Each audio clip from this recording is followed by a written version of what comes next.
Do you have what it takes to knit the most complicated stitches in knitting? Well, I ranked the techniques that frequently frustrate even the most experienced knitters. So, grab some yarn, some knitting needles and knit along to find out.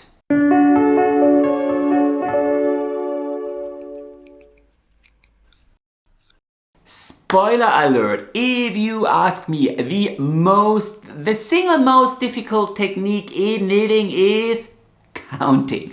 So I can, easily knit a triple brioche decrease in black mohair yarn in bad lighting. But ask me to cast on 100 stitches without external help and I'm out. But if you use stitch markers liberally when casting on and you count in batches, so I always count 3, 2, 3, 2 is 10, 3, 2, 3, 2 is 20, and then I place a stitch marker. And then if you do your long tail cast on using two skeins or the two different ends of the same skein, then you never will run out of yarn. Your tail will never be too short on top of that. By the way, what is your personal knitting nemesis? Is it also counting charts, double-pointed knitting needles? Comment below. Now, before I recorded this video, I asked a lot of knitters and there was one stitch that was probably mentioned the most. Purl 2 or purl 3 together through the back loop.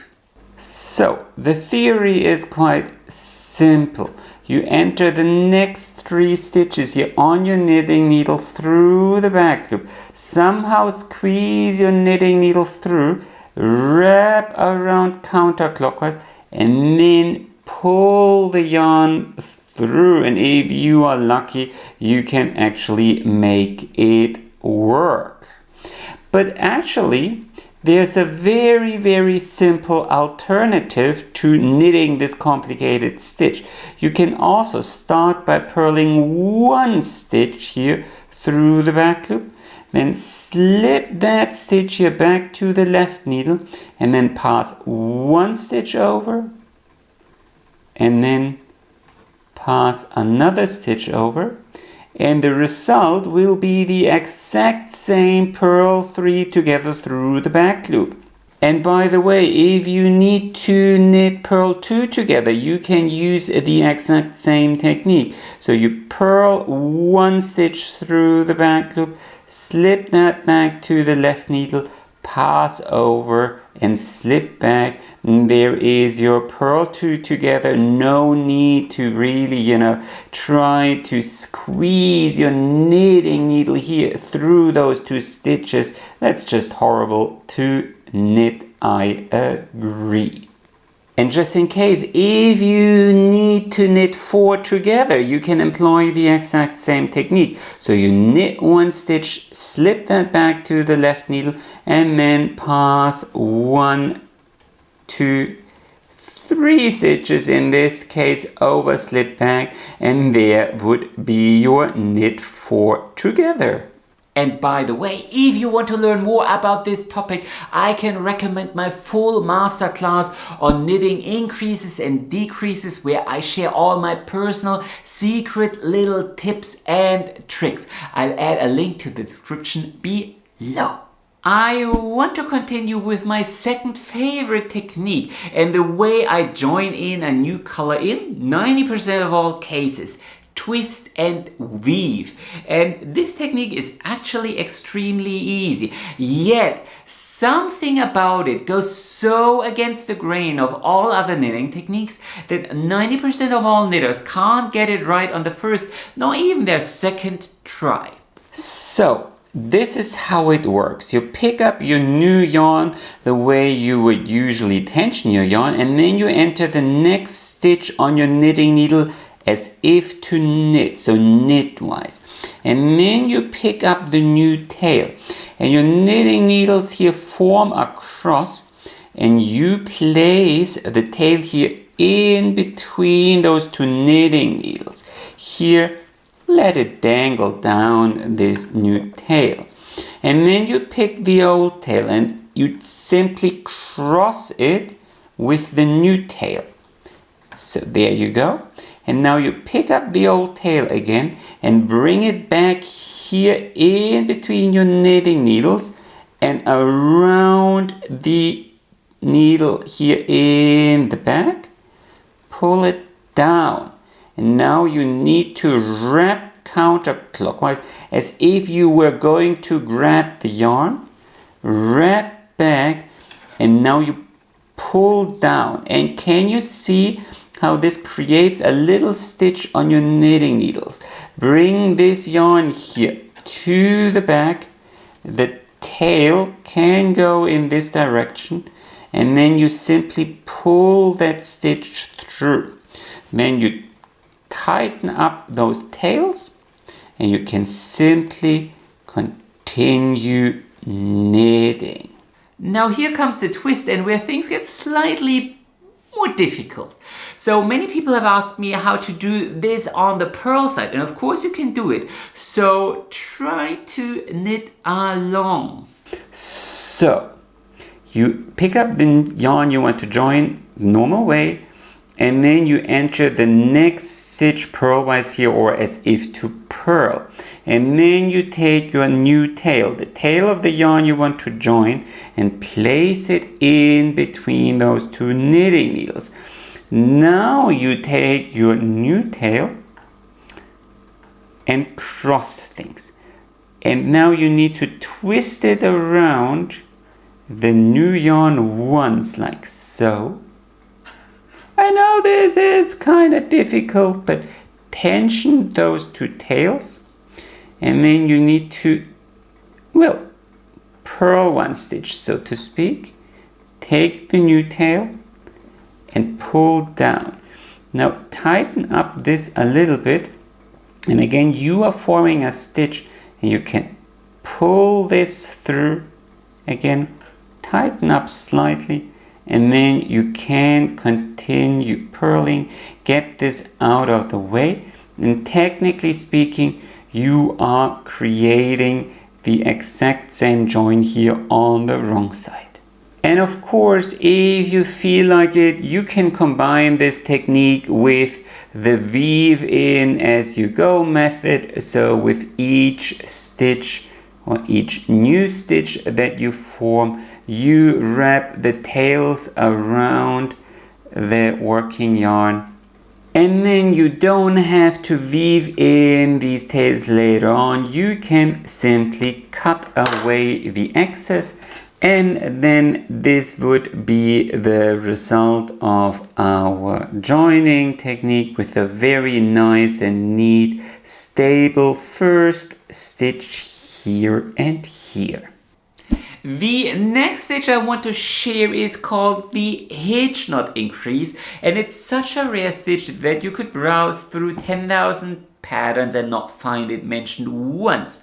And it's also very, very weird to knit. So the Hitchknit increase goes like so. So you take the next stitch here, and instead of knitting it, you pull it down as if to form a hitch knot here around your knitting needles, and then you simply just knit into the right leg of that hitch knot, drop that, and then you knit into the left leg of that, well, not really hitch knot, of that stitch, and there you go. And what makes this particular stitch so interesting is that it doesn't have any lean, it's totally centered.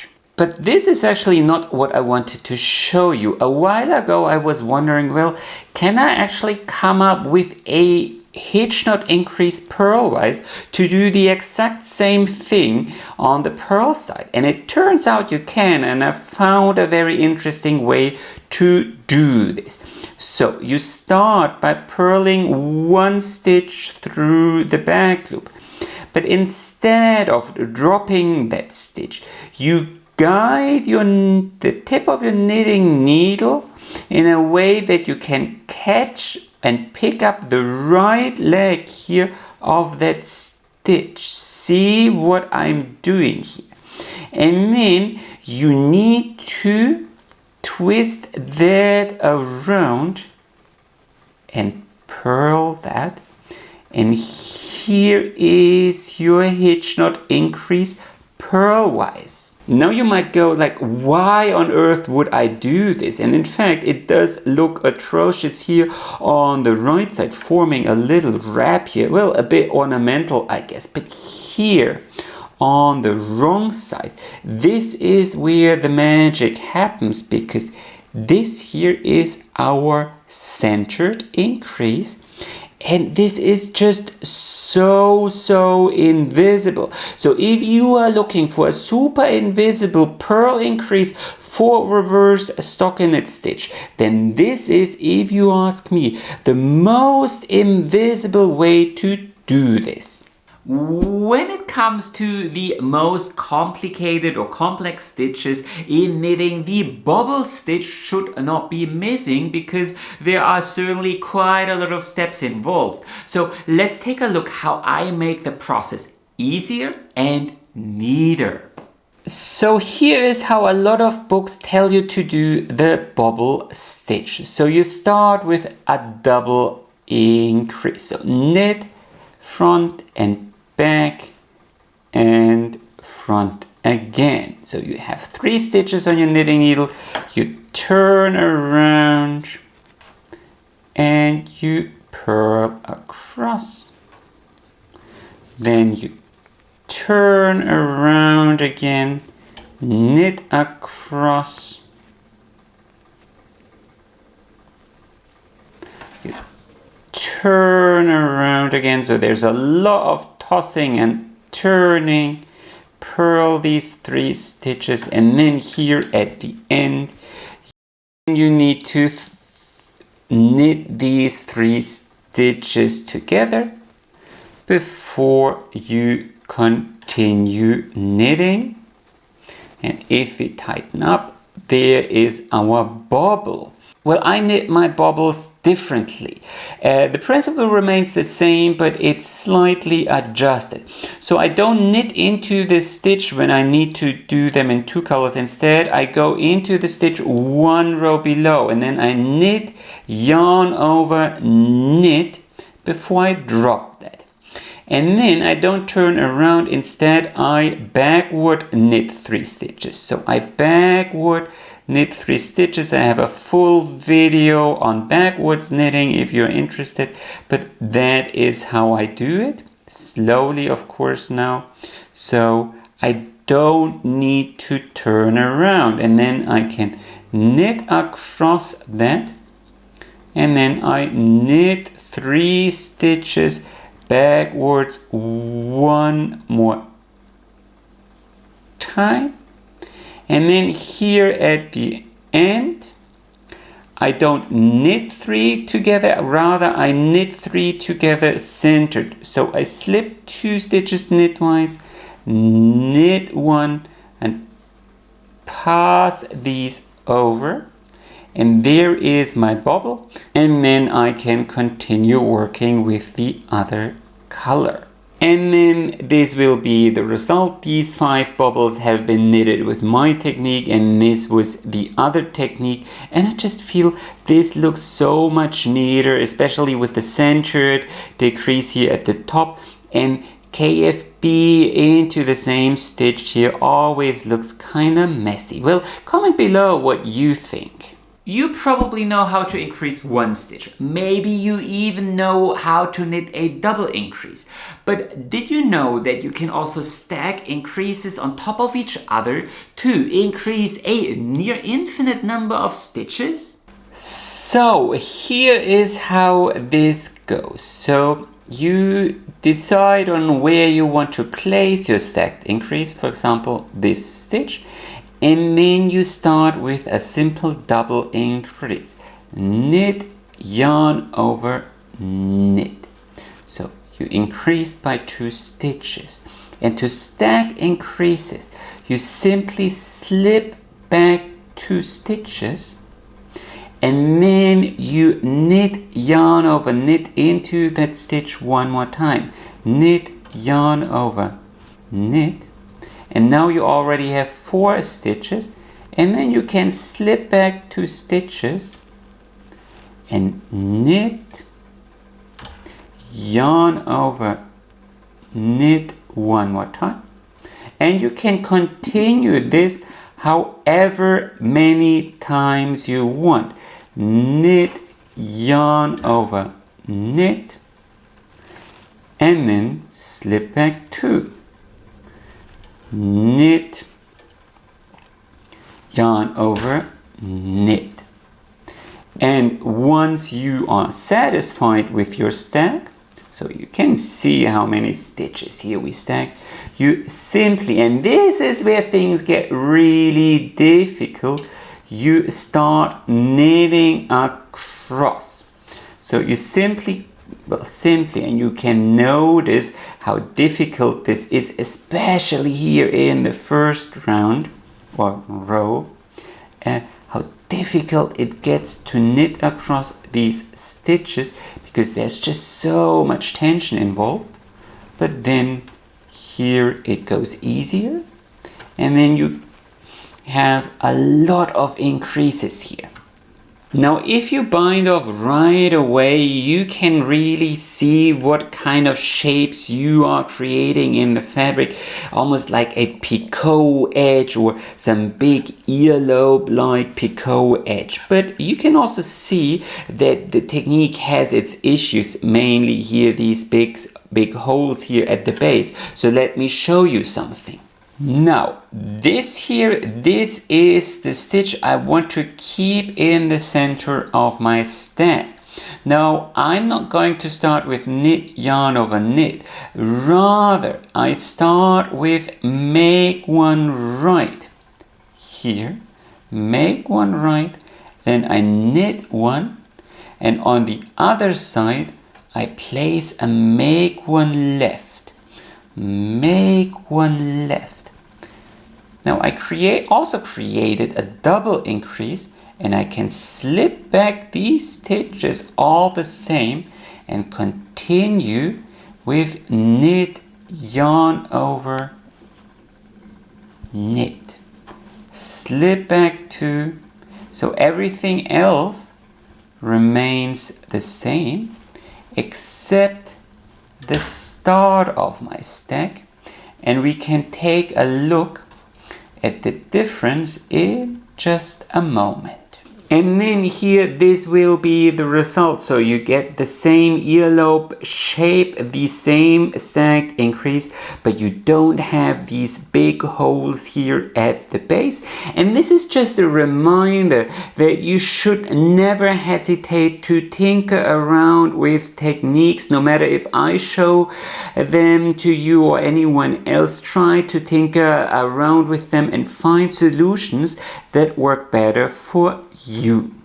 And why would you need this technique? Well, to add some shameless self-promotion. This here is a humpback whale pattern I recently published, and the dorsal fin and the blowholes of this humpback whale feature stacked increases. So, Humpy says, you should definitely give this a try. Now, what about cast on? What's the most difficult way to cast on stitches? Well, I guess the reward needs to go to the German twisted cast on, or rather the German twisted cast on purlwise. You are probably familiar with the standard longtail cast on, where you cast on stitches like so. You start with a simple slip knot, and then you create this infamous slingshot position, where you then cast on stitches like so. Well, the German twisted cast on starts in the very same position, the very same slingshot position, but instead of going through this loop, you do it like so. So you go all the way around this loop, so you're behind it, and then you enter this loop from the top. And now you need to grab the yarn here as well. So you need to bend your thumb and then pull through like so, release and tighten up. So one more time, slingshot, go all the way around, enter from the top, bend your thumb and grab the yarn, tighten up.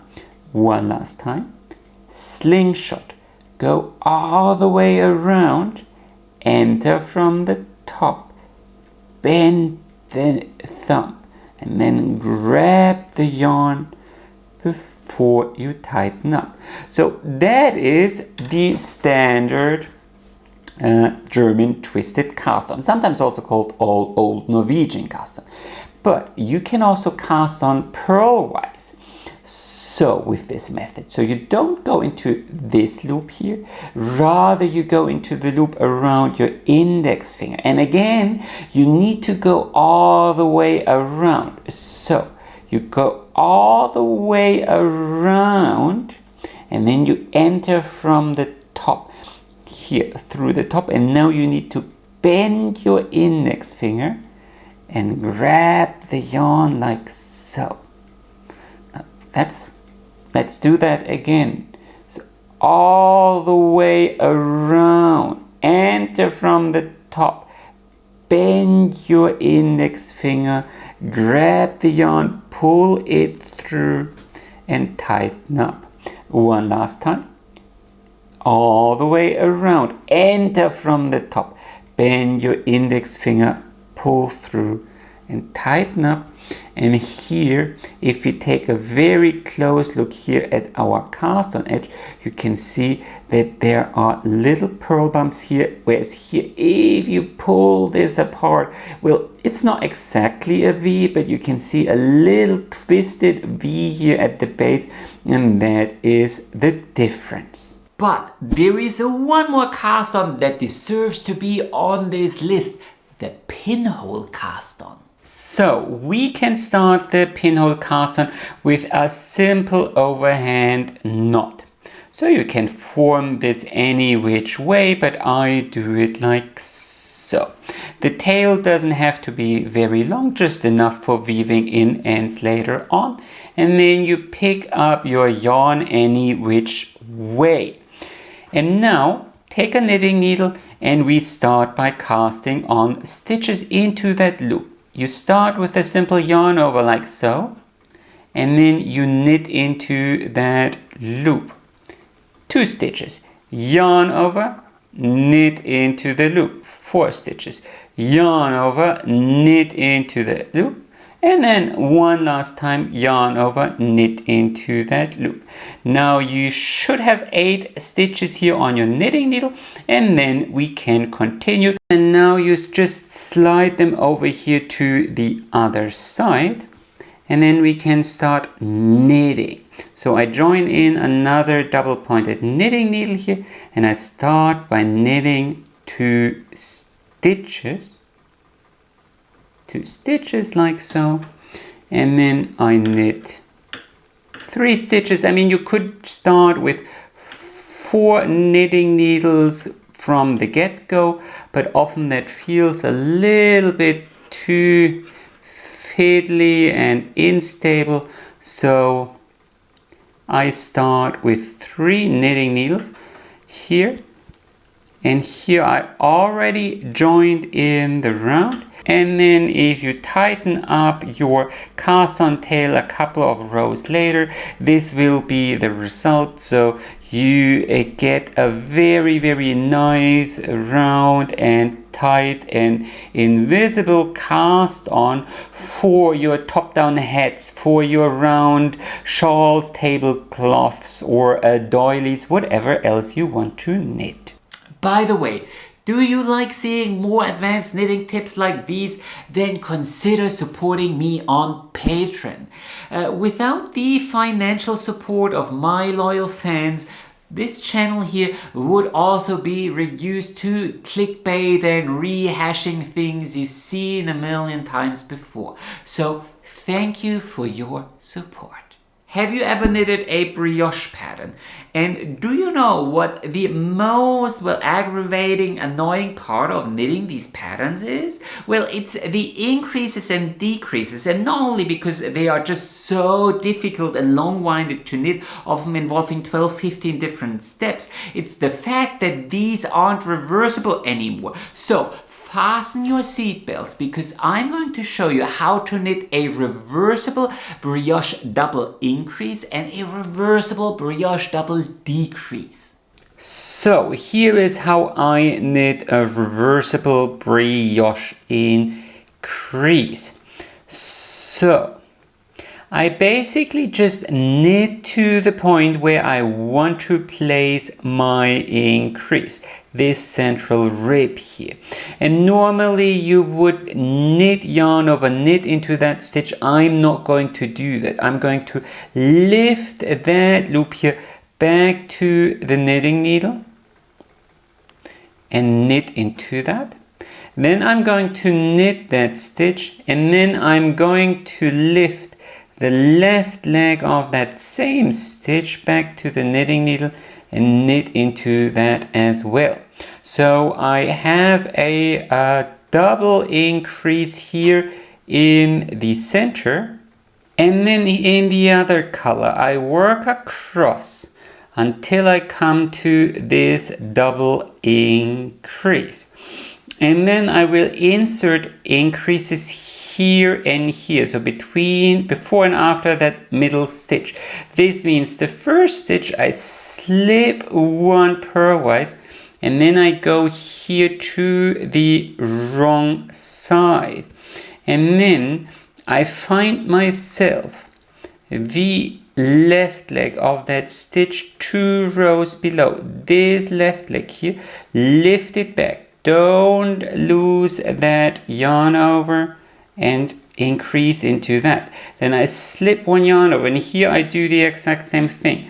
I go, can you see it, into that stitch here, lift it back to the knitting needle, make sure that it doesn't end up twisted, purl that, and then I continue in pattern, and that's already it. And a couple of rows later, this here is the result on the blue side, a very nice and even centered double increase. And here this is the result on the wrong side, where I get 2 single increases, one leaning towards the left, one towards the right.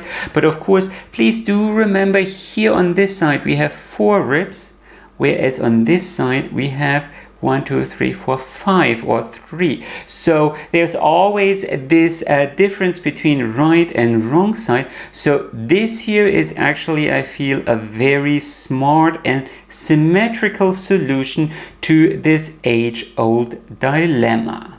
Now let's knit the corresponding reversible brioche double decrease together. So these are the 7 stitches, 1, 2, 3, 4, 5, 6, 7, I want to decrease.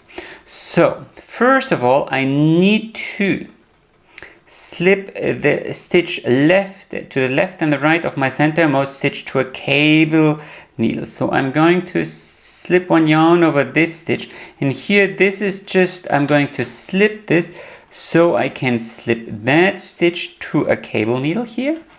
Then I'm going to slip the centermost stitch so I can slip that stitch to a cable needle as well.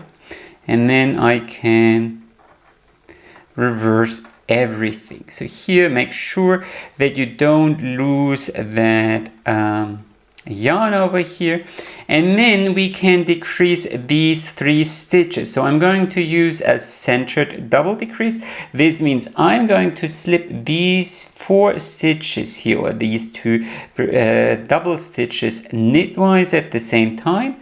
Then I am going to knit 1 stitch, and now I will pass over these stitches here, all these stitches.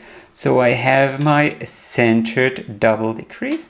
and then I can continue working across in pattern for the rest of the row. This was the first pass of this decrease. Then in the second pass, I'm going to work across in pattern until I come here to this double stitch right in front of my double centered double decrease, and I can just purl that together as normal. However, now I need to retrieve one of the stitches here. That's going to involve a bit of slipping around. Be careful here. There it is.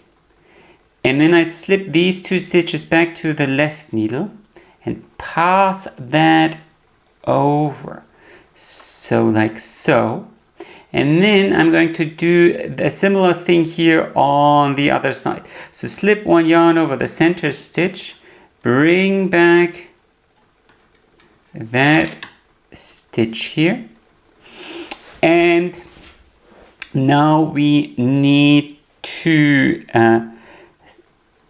slip that stitch, work that stitch, and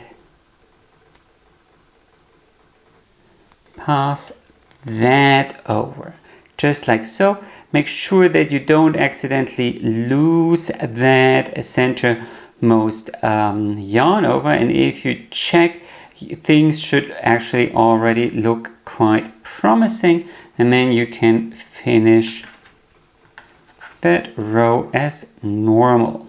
And then a couple of rows later, this here is the reward of our effort. So on this side, a nice centered double decrease, and then here on this side we have two mirrored decreases, one left and one right slanting, and everything looks nice and neat on both sides. Now, isn't this precious? The classic cable stitch is one of these things that look very, very complicated, but actually isn't, and even a beginner could knit it. However, cables famously aren't reversible. So let's show you how to fix that. Now here's how you can cheat a little bit and achieve fully reversible cables. So let's knit one cable stitch together. So typically cables use reverse stockinette stitch, so purl stitches as a background. But as you can see in this case, I use seed stitch as a background. You could also do a garter stitch or any other reversible pattern. And then here, my cable appears to be only 4 stitches wide, but it's actually 8 stitches because I knitted it in ribbing. So I'm going to slip 4 stitches here to my cable needle, park these 4 stitches in front in this case, and then because I want a left cross, and then here on the other side, I'm going to knit one, purl one, knit one, and purl one.